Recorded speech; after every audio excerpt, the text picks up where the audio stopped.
Alright everyone, welcome back to another video. Last time we talked about an attempt on Mr. Man here and some of the people involved, things like that. We're now on to Black Week for the Nazis in Russia. June 22nd to 29th, 1944. The cities fall to the Russians. The last week of July was one of the most disastrous 7 days which the Nazis had known since 1939. On the Russian front, the whole German line from the Baltic to the Carpathians was being pushed back pell-mell. In 7 days, the Red Army had captured no less than 10 cities, which the Germans had turned into fortresses guarding the Nazi heartland. In these pictures, top residents of Luau raise a sign in celebration of their restoration to the Soviet, and below, Russian infantrymen are shown in action on the approaches to eastern Prussia. While the Nazis were retreating at an unprecedented speed, there were indications that they were counting on making a more determined stand on their own border, which offered the support of permanent fortifications. Yeah, so the Red Army is closing in very quickly. The Germans are just getting obliterated here, and they're not really able to hold up a good defense against the Soviets. Now, for right now, a lot of the places the Soviets are capturing were ex-Soviet states. So a lot of the people are welcoming them. Like, thank you for saving us from these guys. Even parts of Poland, technically. But, you know, it's better having, maybe in their eyes, it's better having the Soviets than the Nazis. But when they get into Germany, they will do some things to the German people, while is understandable, it's very wrong. Coming ashore in Tinian, July 23rd, 1944. Another landing is a success.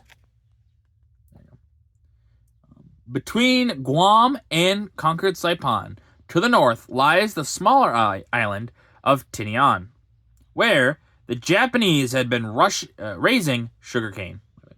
U.S. Marines descended upon the island on Sunday, July 23rd, after plane and warship bombardments had softened up its defenders. On the first night of the invasion, the Japanese rushed forward screaming and waving samurai swords to push the Marines off the beach. They refused to be pushed and cut down the Japanese by the hundreds. By the 25th, they had seized the airport on the north tip and were pushing the foe to the sea. In this picture at the top, a long line of Marine and Army amphibious tractors coming into the beach at Tinian looks like a holiday excursion train. My bad. The island fell after 9 days of fighting. At the right, holding a tiny Japanese baby, these husky Marine sergeant poses for the camera with a grin. The baby was born after the U.S. landing was made. So, yeah, they're going to take, obviously, the bigger islands like Guam, and then they're going to go to the smaller islands as well. Try to conquer what they can so that they can have a better stepping off point. It's, you know, they say there's a baby there, but we can't see it, so who knows. Hopefully they didn't hurt it. Monty and Ike on the battlefield. Oh, whoops. Let me try to... There we go. July 1944. Tough nuts for the Germans to crack. General, now Field Marshal, Sir Bernard L. Montgomery, commander of the Allied ground forces in the Battle of Normandy, strides with General Dwight D. Eisenhower outside of Montgomery's headquarters in the British sector during General Eisenhower's inspection tour of the entire Allied line positions. This was one of the many conferences between these two top men of the Allied command as the battle for France raged. Yeah, it's just interesting seeing Montgomery and Ike. And obviously, yeah, not long after this war, Ike will be president, so in a few years, but still. 3 generals and the secretary. Oh, okay. I hate that. I very much apologize that this does not want to focus. It's one thing I don't like about cameras, July 1944.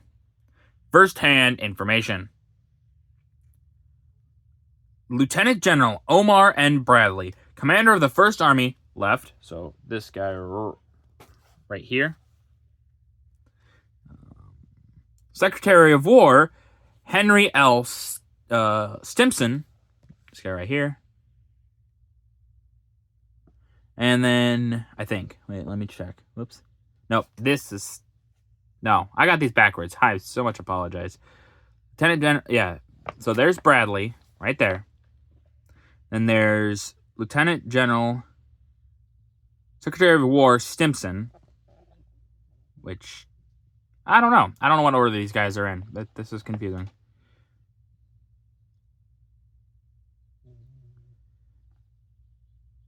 Yeah, and then, but anyway, so it's up on this picture. It's Omar Bradley, Secretary of War Henry L. Stimson, and Lieutenant General George S. Patton, commander of the 3rd Army, discussing progress of the French campaign.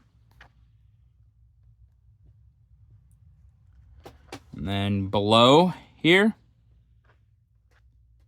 General Dwight D. Eisenhower, Supreme Allied Commander, pauses to talk with some enlisted men during his tour of an advanced sector in France.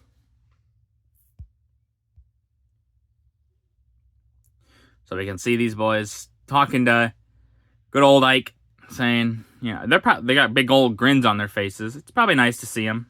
Gotta remember, a lot of the times, enlisted men want to see who their general is. You can't just, if you just are like this amorphous blob of an idea, people aren't going to necessarily understand the commander. And while it's not necessarily needed for command, a good commander will be known by his troops, because then the troops are more willing to follow them into battle. But a lot of times people don't understand that idea. After the smoke of the battle cleared. July 26th, 1944. Devastation in France. A view of the much-bombed town of St. Lo, showing the gutted buildings. Although occupied by American forces, the town was still under incessant shelling from the Nazi batteries south of the town. Yep, and just like the UK, many, many buildings all bombed out. It's just unfortunate because, these are either people's homes, shops, churches, things like that. And just to see them get reduced to this, it's just awful.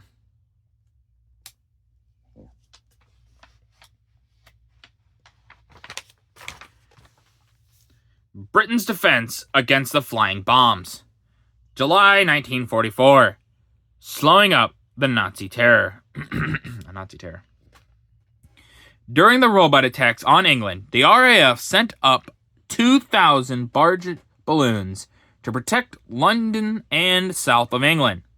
These balloons accounted for more than 200 of the bombs launched by the Nazis. The pictures show airmen of an RAF defense crew inspecting and assembling the flying bombs, which were brought down at their station. So we see right here, these guys inspecting one of these, and then here's another one that they're inspecting. Yeah, so obviously it works, kind of. It's not perfect, but it does slow up the German bombs because, think about it, they're trying to get to the town. Well, if they hit these barges first, they're more likely to blow up then, and that's a decent enough defense. Now, nowadays, would something like this work? Probably not, but maybe. Negro troops do their bit in France. July 1944. Fixing up a little trouble for the Nazis.